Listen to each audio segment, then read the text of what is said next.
Welcome to the Stygian Stilettos Gamer channel. This is StygianSis. Please like, share, and subscribe, and find me at twitter.com/StygianSis.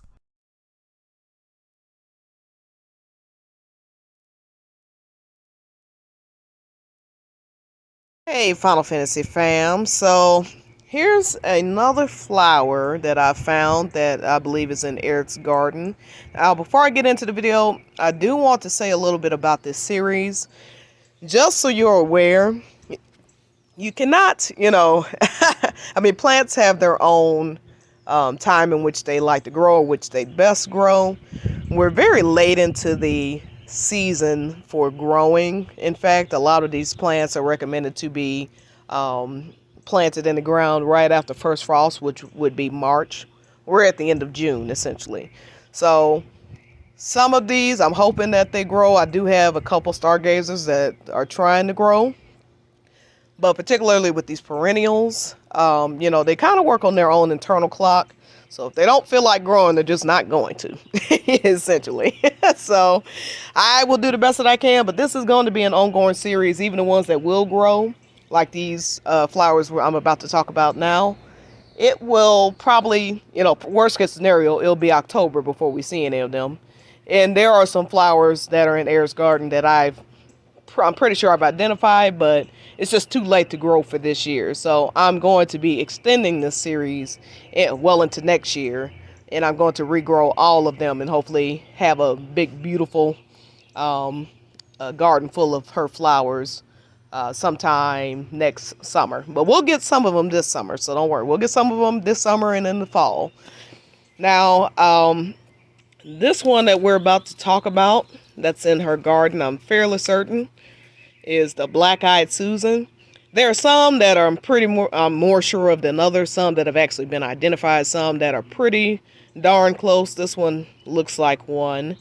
And then, even identifying the type, there are different types even within the ones that I've identified in her garden. So there's lots of varieties, and then Final Fantasy could have, of course, put their own little spin to some of these. So for some of these, we're going to try different variants and see which ones we think are closest, but I'm pretty sure on the Black-Eyed Susan. Now, the Black-Eyed Susan, I believe it originates in the 1700s in North America. There's some different lore as to where they get their name from, but I will say that I've seen that the flower stands for encouragement, motivation, and justice. And I like thinking about what these flowers mean to the characters and to the game of Final Fantasy. And when I think about Aerith and where she's at in her personal journey, as she meets Cloud, when she has that fateful encounter with Cloud in Chapter 2, it ultimately leads her to joining the team and going on to this journey to save the world. She's just... Oh, and by the way, there are tons and tons of spoilers in these videos, so I just want to let you know, if you don't want to be spoiled, if you happen to not know what happened in the OG, this probably is not the series for you, because I'm going to go into all of that. But she's just found out that Zack is dead. She may not know why, and she likely doesn't know why. She doesn't know why he disappeared, but she just knows that he's dead. Or is very, they don't say that she knows for sure, but just knowing her Cetra abilities, I'm pretty certain that she knows. And, she has Shinra closing in on her, and she's now starting to realize, there's really no way out of this other than to go through it. And I think with seeing the strength of the other team members and their resolve helps her. And they're her type of encouragement. And when I'm thinking about the flower, her love for the planet also propels her to keep moving forward even in the face of death. I happen to subscribe to the idea that she knew she was going to die. I don't think it's any type of premonition or, seeing the future type thing. I just think she knew the inevitable with everything that was going on. Too many powerful people were out to get her, between Jenova/Sephiroth, Shinra, as long as she's alive, she would always be a threat to the planet and to the people that she cares about, because, you know, ill-motivated people were never going to stop pursuing her. And so I think she just, you know, put two and two together and kind of read the tea leaves. And, you know, she moves forward anyway. I think she hopes things will turn out differently, but as we all know, ultimately, this journey does claim her life. But I find that interesting. And also, like the Stargazer Lily, which I might not have mentioned, but it's a perennial. This is a perennial flower as well. And I like the symbolism of the perennial, because if you're not aware, a perennial flower, so unlike an annual flower, when the flower dies, it dies for good. Now, you will often find flowers of the same type come up around it, but that's because there are seeds that drop off of those flowers and produce new flowers. The difference is with a perennial flower, it will, you know, grow, bloom. It appears to die, but all it's doing is staying dormant, and like clockwork and almost like magic, every year the same flower comes back to life like a phoenix. And when if you know the story and think about, you know, Aerith, even though she dies, she ultimately sort of rises from the ashes and still manages to help save the planet. And especially if you think about Cloud and Tifa, the amount of times that they have almost died or were thought to be dead and came out, you know, rose from the ashes like a phoenix as well, and came out stronger on the end of it. Tifa falling off that bridge. Cloud did as well, by the way. The whole Nibelheim incident, all the torture and experimentation Cloud went through.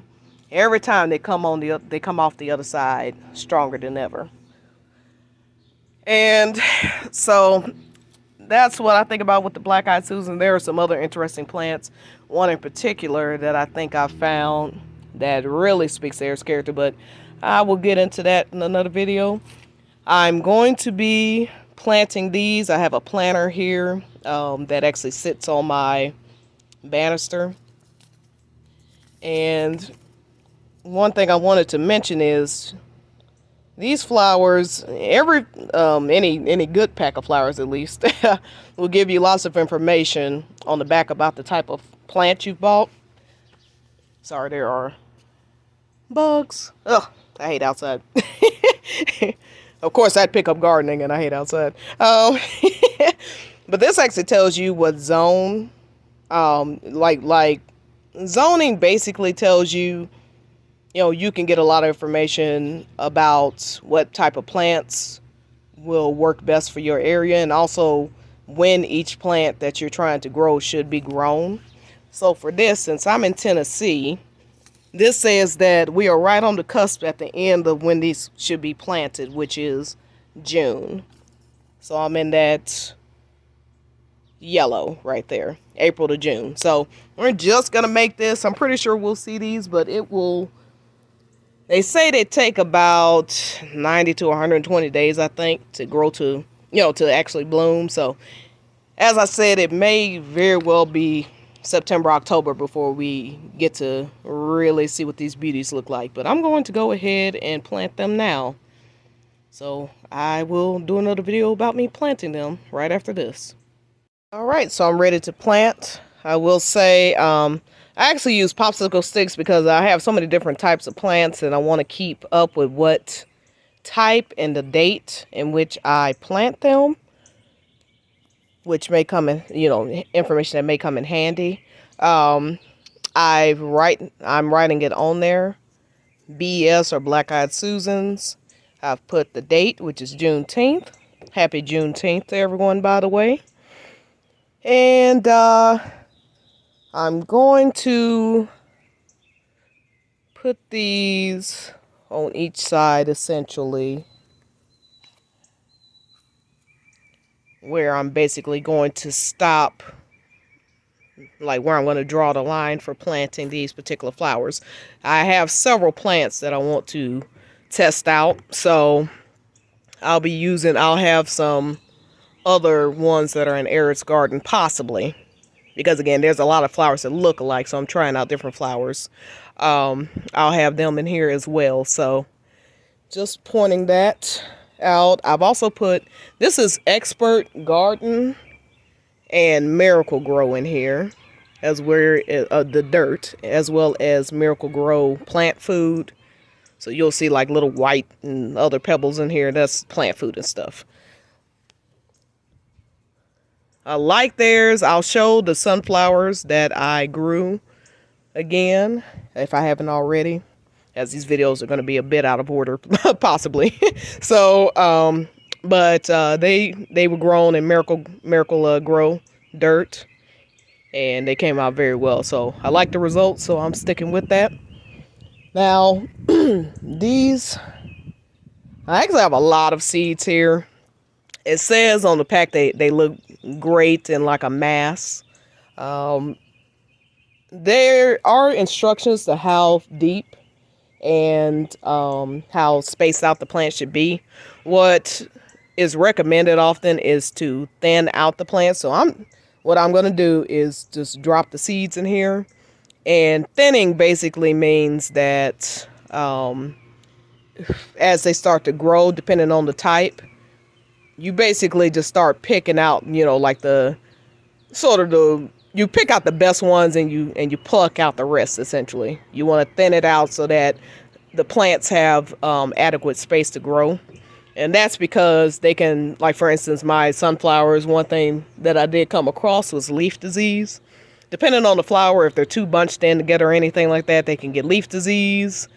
And other things can happen. You can stunt the growth because of too much shade from the other plants, things like that. So always, do a little bit of research before you plant anything. With these Goldilocks, these Black-Eyed Susan Goldilocks, which is a specific type of Black-Eyed Susans I have, I'm just going to spread the seeds around and we'll just kind of take it from there. So in a couple of weeks when they germinate, which means they'll start coming out of the ground essentially, once they're, I don't know, half an inch, then if it looks like they're too bunched together, I'll kind of thin some out and you'll get to see that process. It'll be hard for me to do this holding the thing, but I'll give it a shot. Now these are really, seeds, depending on the type of seed, they of course look different. These are real tight. This is actually two packets worth in here. I bought these, by the way, from Walmart. A lot of times I will go, there's a local florist I go to. I try to buy local if I can, but just because it's so late in the season, everything's been bought up. And so I just kind of had to do what I had to do to get this video series out. So these were $2 at Walmart. Most seeds are going to be, pretty relatively cheap. Bulbs are a different story. Stargazers are bulbs, but seeds, I've not personally seen seeds that are more than like $5. So we're just going to spread these bad boys in here. And they're real tiny. Just spreading those in there. And then it says cover up with just a tiny bit of dirt. So I'm taking dirt from the other side. Just going to sprinkle it in here. Actually, it looks like it's going to rain today. So I'm going to water them. There's plenty of drainage. As long as you have good drainage, you don't really have to worry about the rain. What you always want to make sure, though, is that your plants, there are very few plants that can stand to be in standing water. What that means is, like, if you have a vase, not that the dirt is wet, but if you can actually see like a puddle of water, bad sign. You definitely want to pour some out and get some extra drainage going, because that will rot and kill a lot of plants. They can't stand to be sitting in actual water like that. So the only type of plants that can are ones that you find around like marshes and things like that are used to that amount of water. So yeah, that is it. I'll go ahead and water it. I always like to throw a little extra on top. I'm sure I use way too much plant food, but what can it hurt, really? All right. Hey, Final Fantasy fam. These are the Black-Eyed Susans. I planted these on Juneteenth. Hard to see that, but that says 6/19. And they have begun to sprout. It's been about 2 weeks. They are pretty bunched up together. I'm not sure all of them actually sprouted yet because I put quite a bit in there. I'm going to just let them grow as they are right now. If they start to look like it's going to be a problem for them to be bunched up like this, I've read it both ways, that they can be and they can't be. But if it becomes a problem, I will go ahead and thin them out as we mentioned. Thinning out is basically just choosing the best ones and plucking out the rest so that they all have adequate room to grow. But right now they're so small, I'm just going to leave them alone, and we will check back on these next week. This is Stygian Stilettos Gamer, and I am hashtag out of here, honey.